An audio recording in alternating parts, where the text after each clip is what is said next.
Hello everyone, welcome to today's video.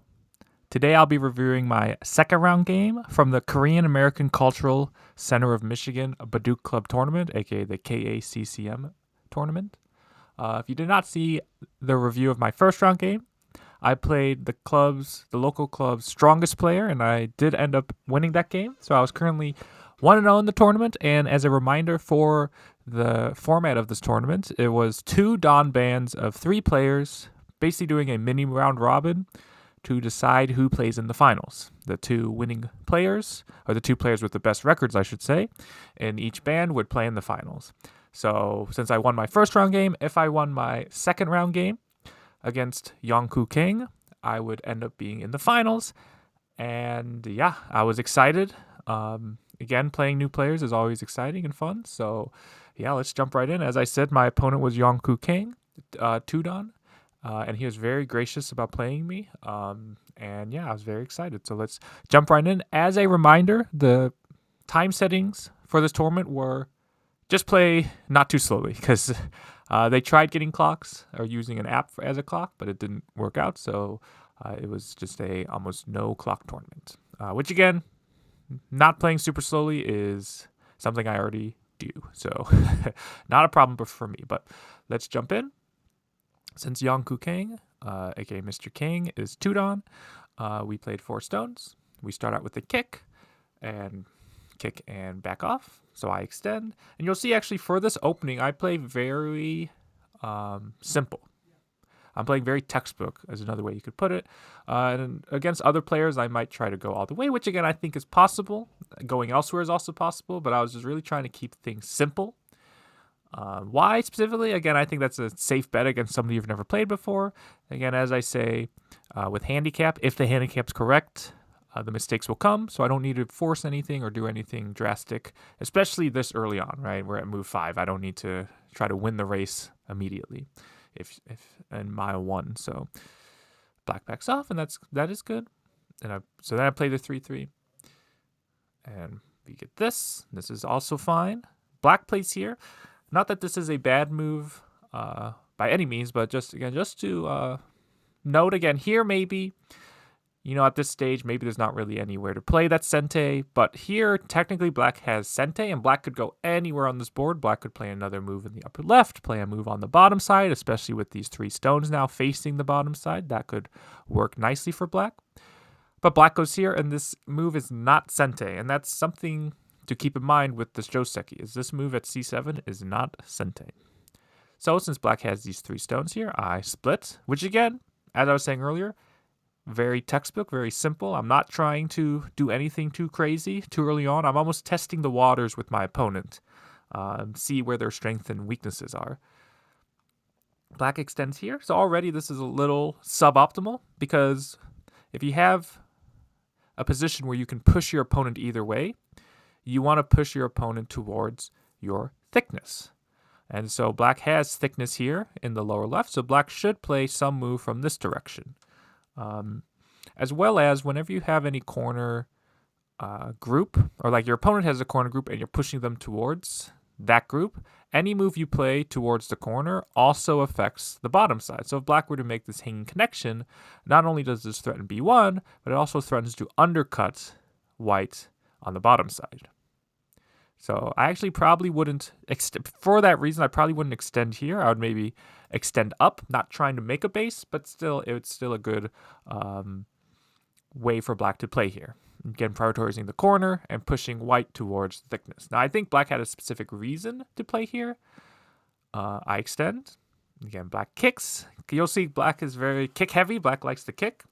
Which again, kick is pretty much always going to be a good move, although it is important to note that when black kicked, black gave me a perfect extension. When you have 2 stones, as I did earlier, you want to extend 3. So I have the 2 stones here. I extended 1, 2, 3, like that.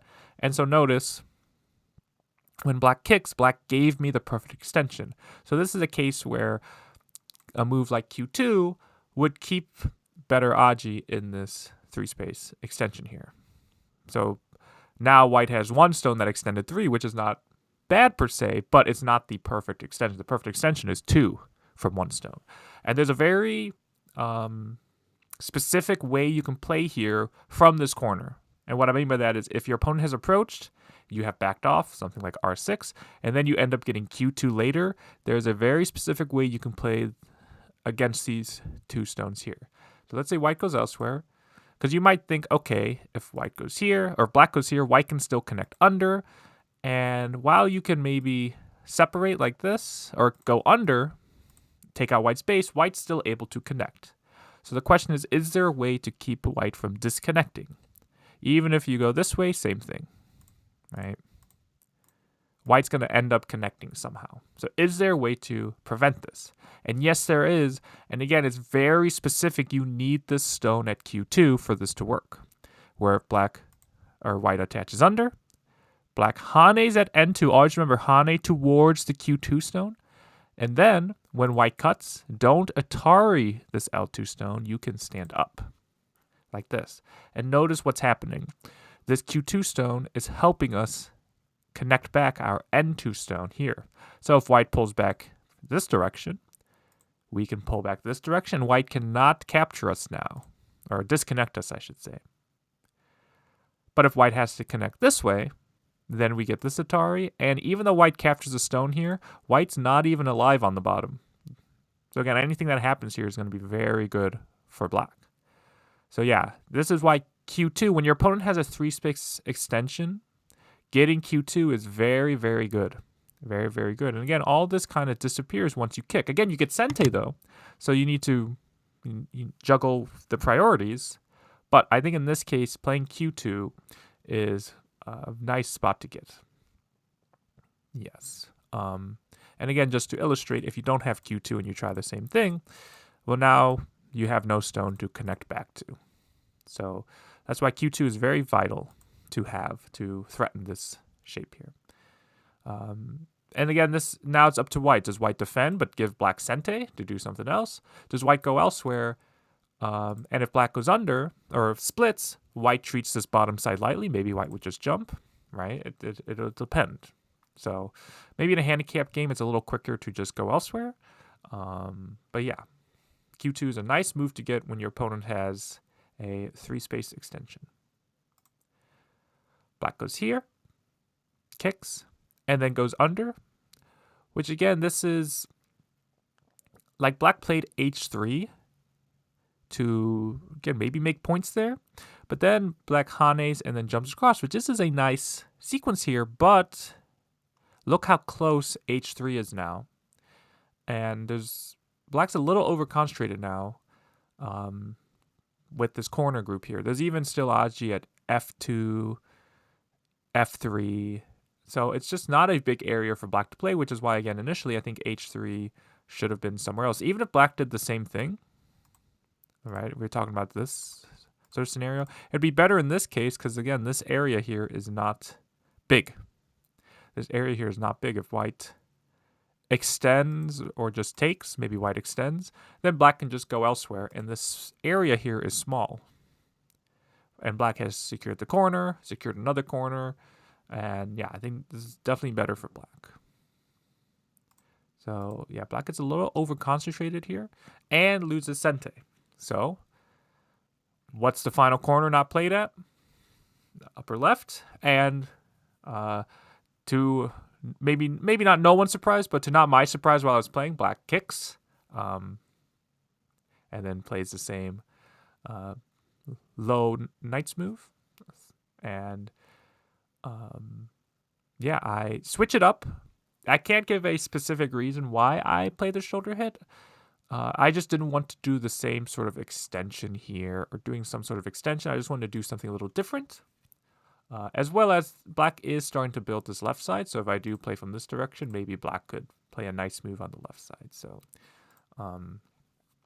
yeah, black stands up and then pincers, which makes sense because, again, I did not extend. So black wants to get that extension, but I have a few moves I could play here. I think fixing here is also possible.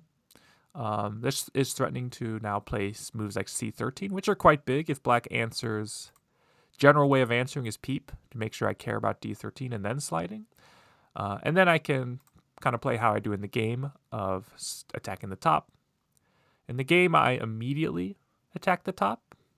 And before I get to the game variation as well, if black ignores this somehow, drop descending here is very, very big and even has a nice follow-up at c9, which threatens to save this stone at b7. So, yeah. That's why I think black should peep and slide, but that's why I think I have time to do this. I immediately come in, which again, I don't think is terrible, but it does leave some aji here. But then black does something very strange. Again, I think so far the things black has done have been generally okay. Maybe it's a little, maybe minor mistakes, or to use maybe AI lingo, an inaccuracy. But this is definitely black's first mistake because black Hanes here connects and gives me good shape. So if black wanted to play this way, black should play here then. Because this move, if I play the same sort of splitting move up top, black Haneng now destroys my shape. And now this stone at h17 is in a very nice spot. But black played here, so black should just continue here. Something just jump out somehow. Again, I'm not alive at m17 at all. And again, these stones here have some weakness at e14. So I'd probably, ooh, what's the way to play? Maybe I'd play this jump here. But again, I still need to find how I'm going to use these 4 stones here, and there's still some connection issues with these stones. And so maybe I should just jump. But regardless, black should fight here. Instead, black Hanes to take the corner, and then gives me good shape. So then it begs the question, why did black split here then if black was just going to give me good shape? Or not even split, I should say, or extend. If black was just going to give me good shape. It'd be better to just play this if you really wanted to. Because then it's like, if white played here, would you then play j17? No, you would not, right? So, yeah, it's a little strange to just give it up. And again, giving up stones is sometimes a good idea, but not when you give your opponent good shape. And that's kind of the main reason why this is kind of not good for black. And then black jumps here. But since I'm so strong now in the upper left, this stone at m17 is actually pretty strong as well because I can connect anytime at j18. Even if black had just jumped here, there is no way for me to connect my stones here. But since black made this exchange, black made me stronger, so now I don't need to worry about m17. And now I'm going to play a move that is very subtle, but you have to realize the aji it creates and also protects against. r8. So why is r8, even though the left side looks bigger, and again, maybe e14 is also a nice spot to get, why is a move around r8 essential? So first thing we need to identify is black played o15, right? o15 is putting slightly more pressure on my 3 right stones here. 3 white stones on the right, I should say. And so these are slightly weaker. So I want to play some move that helps protect them. But also, what does this move here at r8, how does it affect the corner? And maybe if you've never seen this, you don't know how it affects it, but there's a lot more aji in the corner now. So what's the kind of aji that exists there? Well, if black was elsewhere, white can play moves around s4. And I've talked about this a lot in my videos, but the basic idea is shapes that appear in one spot of the board will still, quote-unquote, work or have the same properties as they do on other parts of the board. So, for example, how many times have you seen this kind of position, and if your opponent goes elsewhere, capping on top, right? So this shape here, this, if you want to call it a large knights, you can play, if your opponent has a stone in the middle, you can play on top of them. And this creates a connection. Not a solid connection, but it starts to create a connection here. So notice what happens when I play this move. I've created that large knights. I can play at s6. So if black plays in the corner, I can attach here. And this works, again, because of r8. If I just did this automatically, well, now I'm not connecting to anything. This would actually be pretty painful. Even if I can live in the corner, it's not going to be worth it, right? Even if I make this exchange, push. Yeah, I'm just taking second line territory now. So yeah, black could even play other ways as well, because again, I'm not threatening to connect to anything. So yes, and there's other ways too that white can use this. White can maybe play at R4, where if black plays at R3, again, I'm starting to connect to my R8 stone. So getting this R8 stone creates a lot of aji in the corner. But now let's ask ourselves, what if black gets R8?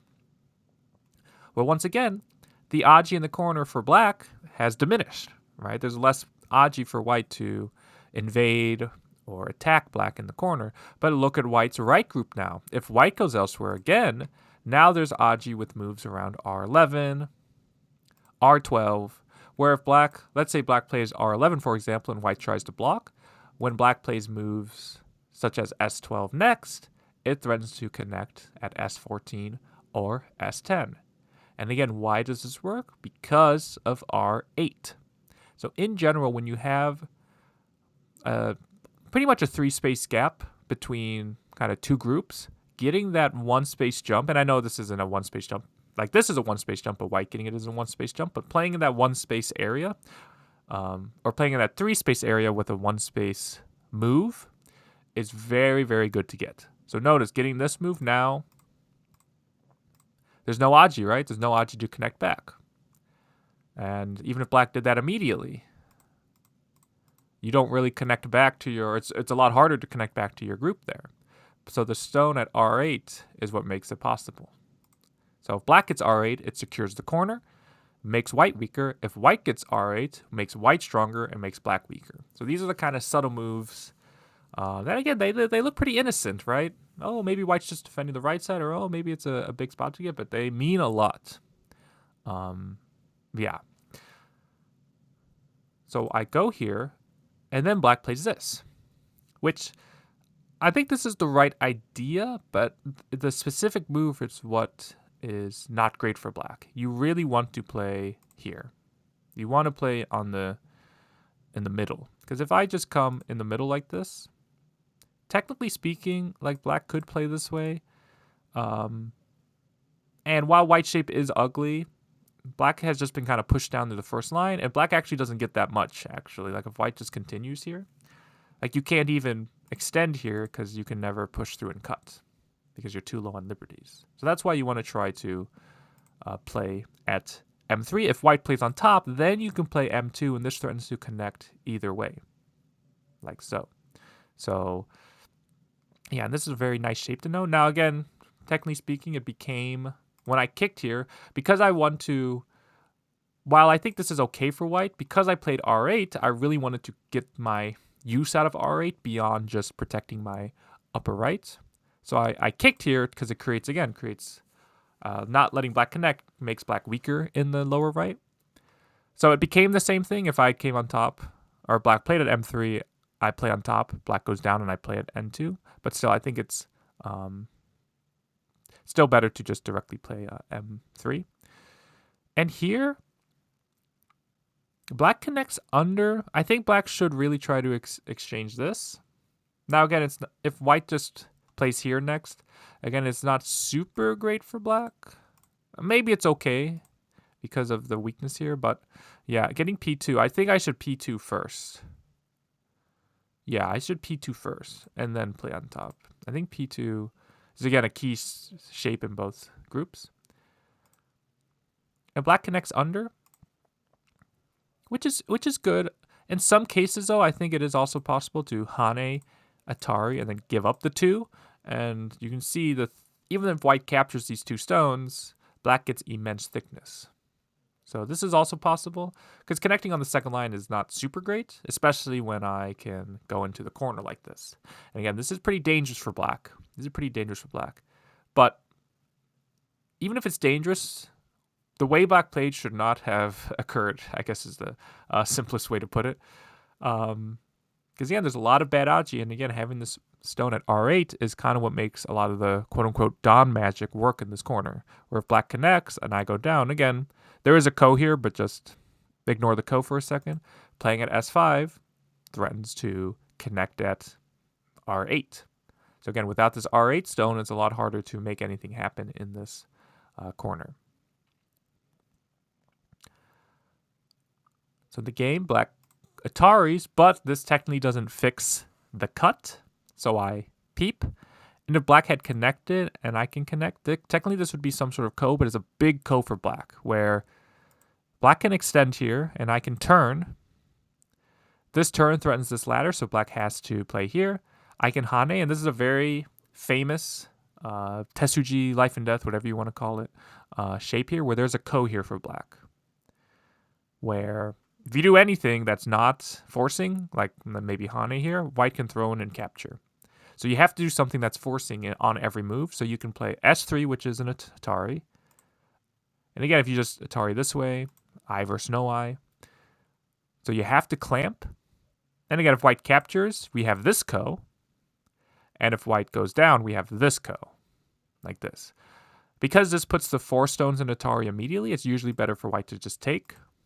And now when white fights this ko, white has local threats, like in this area. So that's why I think it's still great for white, this result. But there is technically still a ko here. So I think connecting is, again, maybe slightly better. Now, I think taking is possible. And when I Atari here, black should just connect. And again, I can't actually live with these R2 stones. Yeah, I can't actually live with these, but I can Atari through. And again, this is a pretty great result for white, sealing off the entire right side like that. So, and black keeps a corner black already had. So again, anything here is going to be good for white once white gets this cut here.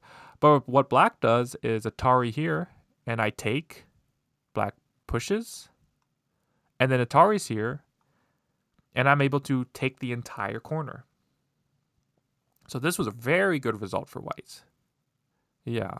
Even though black does build the bottom side somewhat, this corner inside is humongous. Humongous. So, yeah, and you can tell the bottom side isn't as big because you'd rather have this K2 stone somewhere else, right? But now white exchanged almost K3 for K2, and you'd rather not have this stone on the second line. So, yeah. But at least black gets sente. So black plays up top. I push up once and then turn. This is to see how black will answer and then connect under. So if I just connect under immediately, obviously black's shape would be much better. So I push through first, even though I'm not planning on cutting, specifically to make my shape better and black's shape worse, and now black has weaknesses here.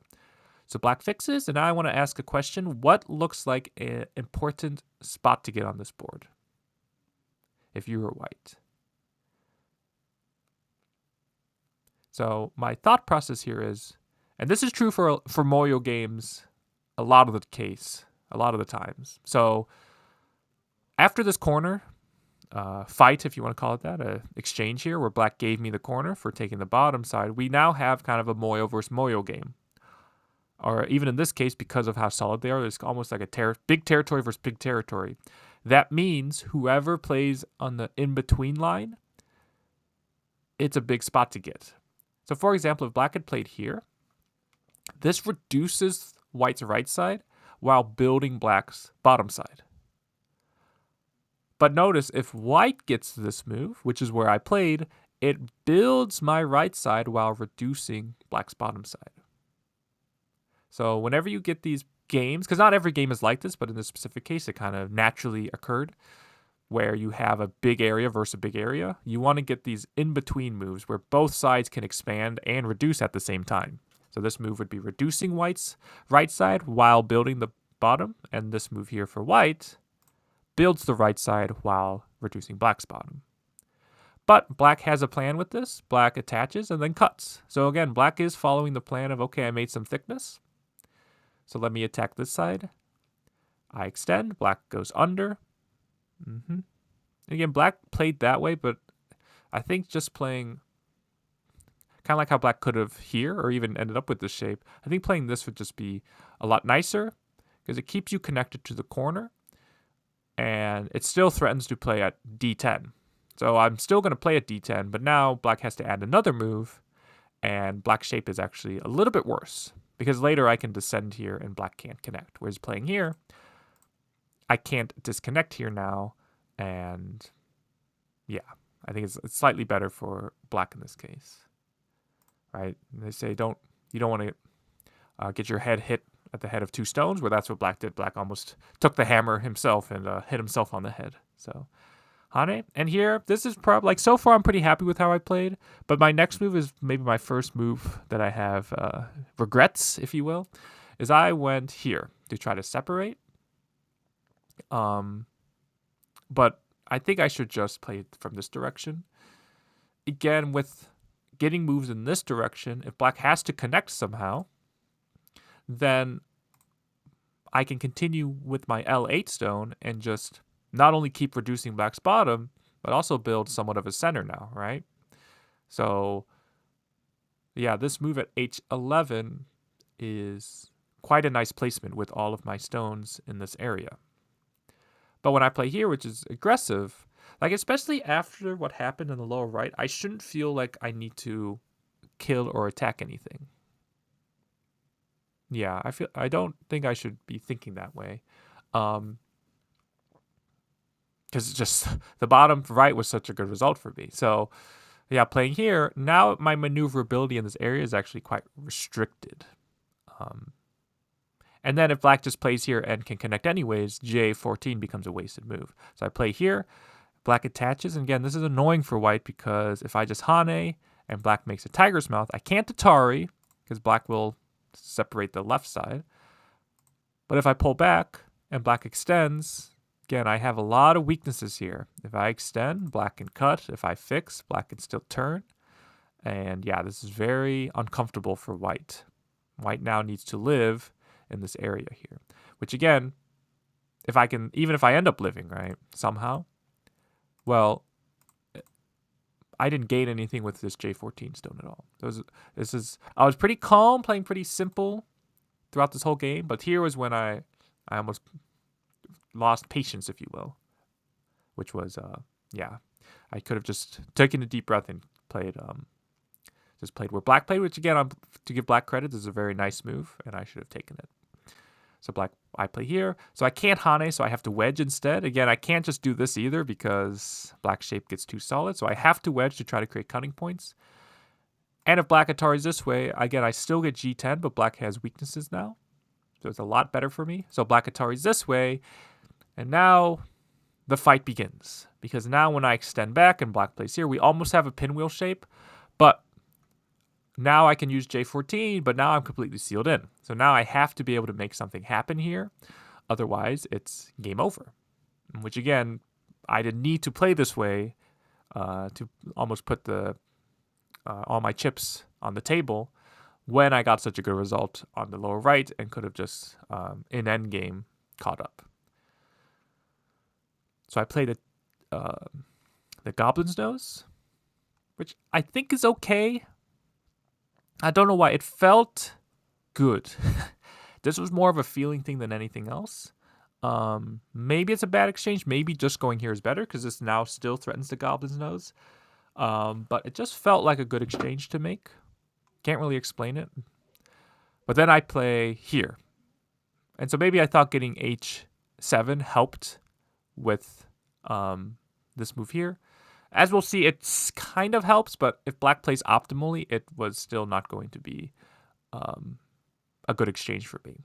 So if black had pushed here and cut, this is where things would begin to swing in black's favor because I have to play here if I want to keep black separated, if I want to keep the stone alive. And again, while this is better shape, I want to take away a liberty.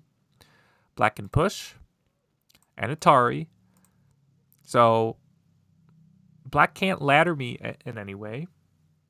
So black can stand up, and this threatens the net, right? So if I try to save here, black can net. But now I can play here, right? And now I can threaten both. But if black just surrounds, and maybe just taking away liberty is better. But I can't quite do anything against these 4 stones here. It's close. And this is where the Goblin's Nose idea is kind of working, but just nothing quite works here. Now, it would help me live, so I can probably play this bump, and then Hane here. This Hane is threatening the 4 stones. So maybe black turns, and then Atari's here. So again, I am going to be able to live somehow, because black has to spend moves to capture. But yeah, black captures the 3 stones here, which is quite big. It's now black has thickness facing my right side. I still have a weakness here in the center. And yeah, my group on the left side gets surrounded. I didn't really gain a lot with this. So it would still be better than what happens in the game. Yeah, so black, similar vein, pushes and then jumps across. Which again, if I did, let's say, Atari like this, which feels like a natural move, black has 3 liberties, but I have to fix this. I have a weakness here, so if I Atari this stone, black can capture. If I fix here, though, well, again, this net still exists, like this. But I have a very nice move I can play when black cuts here. And this is a move, I remember this vividly, even though I'm recording this almost like 5 days after the tournament. This stuck in my head. What happens in this case is when I threw in, my opponent, not a sigh in a bad way, but it was more like a shock, like, oh my goodness, you're like, oh my goodness, I missed that. Like that kind of reaction. Yeah, they were like, again, flabbergasted is too strong of a word, but they were not expecting this move at all. They were almost excited that like, oh my goodness, like white saw this move. This is so cool, that kind of thing. Which again, would have made this game really fun. Because now black has to take, and now black can't connect because now black runs out of liberties. So black has to fight this ko. Now, let me ask you, you're black. Where are your ko threats on this board? Now remember, ko threat is not threatening something. A ko threat has to be equal or bigger value than what you're potentially losing in the ko, or if you're the one making the ko threat, then what you're giving up in the ko.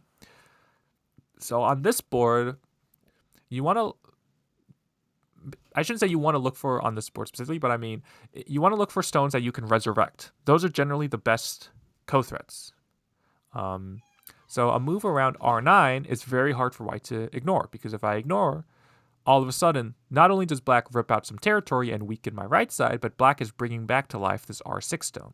So it's not only taking away territory, but it's also taking away prisoners, right? It's very efficient for black to, if black's able to make a ko threat here. And if I have to answer once, now the thing is, this is like a 2-step ko, but yeah, white doesn't necessarily want to fight this ko like this because black does have local threats here once black Ataris. So yeah, so I think white would probably have to ignore this. And if black goes here, it's tricky. White would maybe have to play this and just almost allow black to live somehow like this. I think this is the best way for white to play. Now again, not that this is a disaster for white. White still got a big center, and the thing I do in the game is still going to work in this variation as it does in the game, as you'll see in a second. But this is better than what black did, because what the black's ko threat was here. Which again, this is not a bad ko threat at all, but the problem is when I fill and black fills, first off, if I answer this group's only worth like 3 points, right?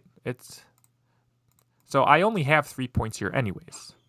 So point-wise, I'm not losing that much. And the other thing is, again, comparing this to like the ko threats here, this affects the rest of the board, right? This affects the entire right side. But as soon as these stones get captured, it's not like they were affecting the rest of the board, right? They were kind of isolated in the corner anyways.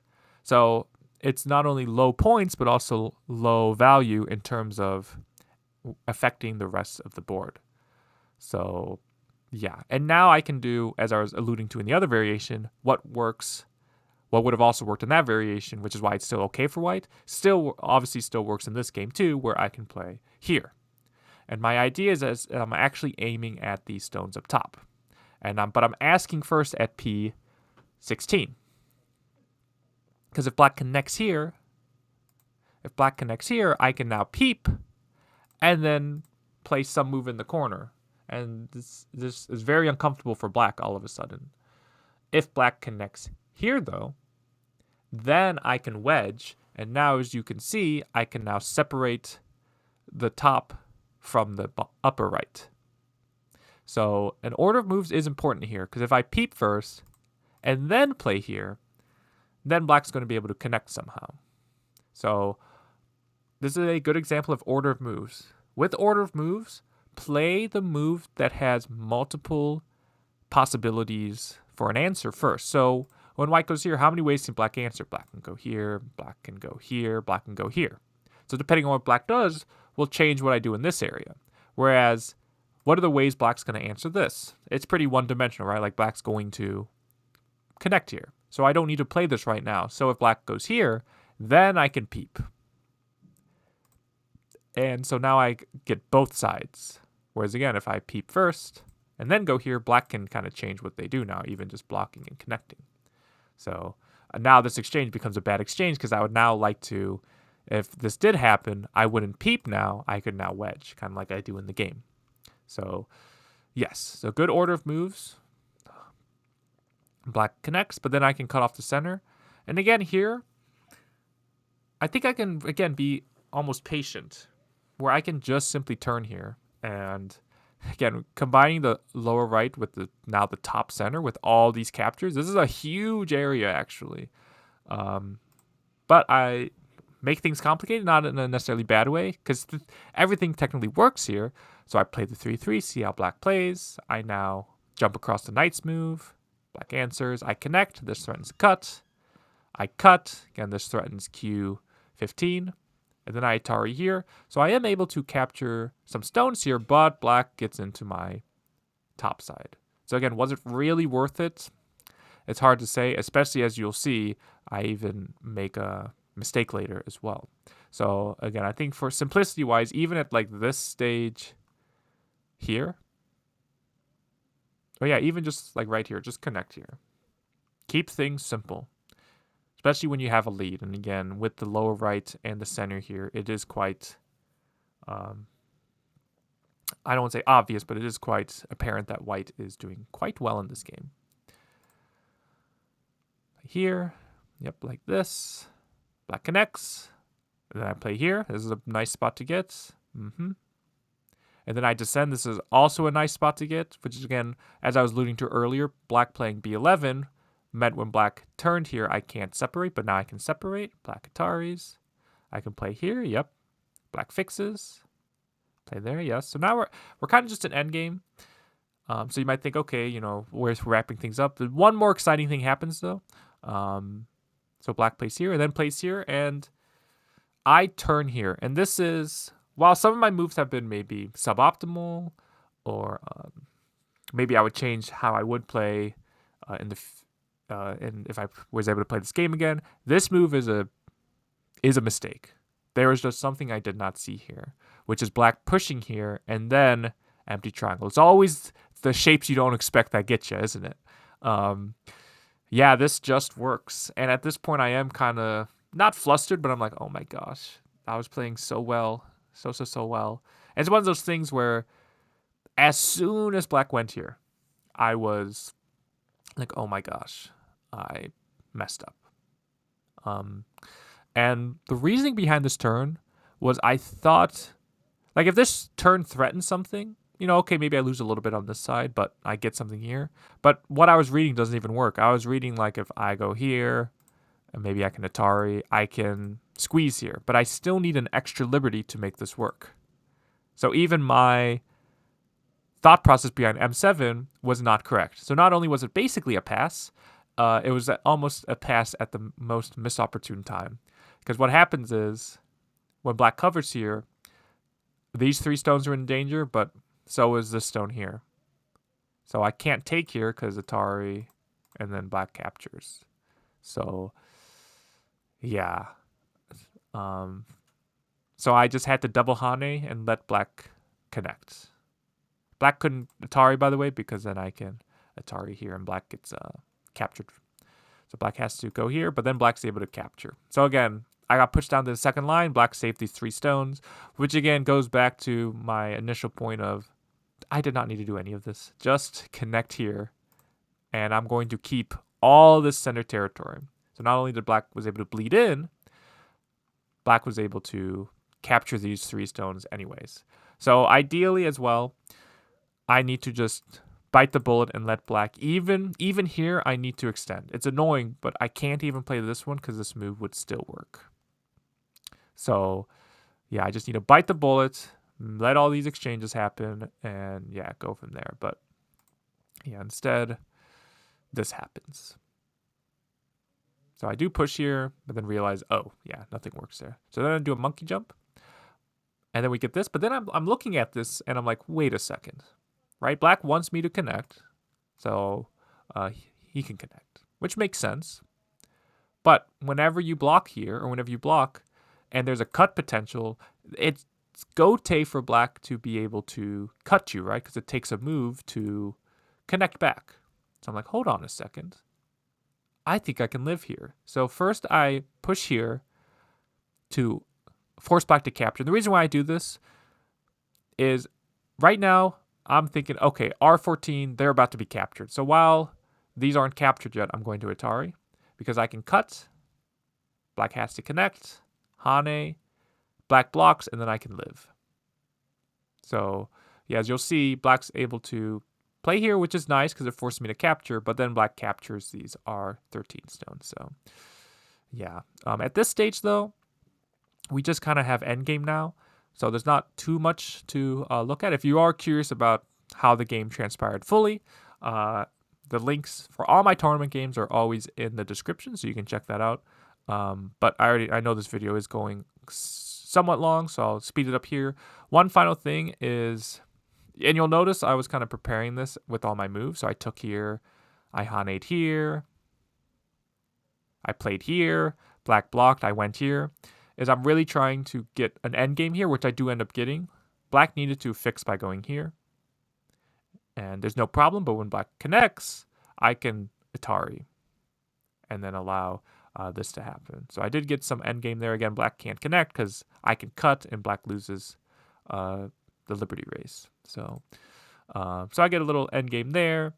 And yeah, black's end game is not perfect, but honestly, white had such a big lead that it ended up not mattering. And yeah, we both pass.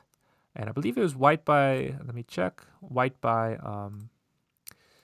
26.5. Yes, white by 26.5. And again, my opponent was, again, didn't speak much English like my first round opponent, and was pretty stoic throughout the whole game. But as soon as this game finished, I remember this. He let out a big smile and said to me, "You are amazing." And that is like such a sincere and nice thing for someone to say. Because again, I think this club, they have strong players, but they don't have a lot of players from the U.S. It's basically just Korean players there, and so being able to play somebody from the U.S. I think was very exciting for them, specifically who's very strong as well.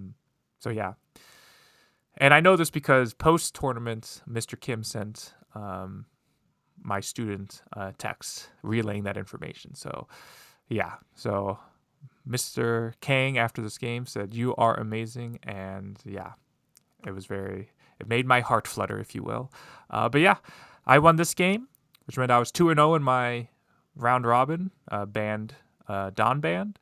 And so my next round, my next review will be my review of the finals, if you will, first and second, where I play the winner of the other Don band, and we go head-to-head to see who wins the tournament. So look forward to that. If you have any questions about this game, please let me know in the comment section below, and I'll see you all in the next video.